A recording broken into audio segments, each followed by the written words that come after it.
السلام عليكم.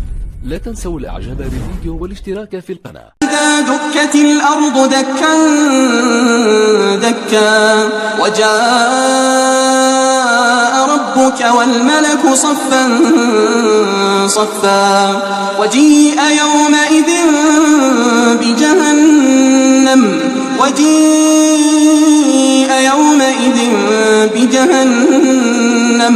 يومئذ يتذكر الإنسان وأنى له الذكرى يقول يا ليتني قدمت لحياتي فيومئذ لا يعذب عذابه أحد ولا يوثق وثاقه أحد. يا أيتها النفس المطمئنة ارجعي إلى ربك راضية مرضية فادخلي في عبادي لا تنسوا الاعجاب بالفيديو والاشتراك في القناة تشجيعا لنا لنستمر بنشر المزيد إن شاء الله.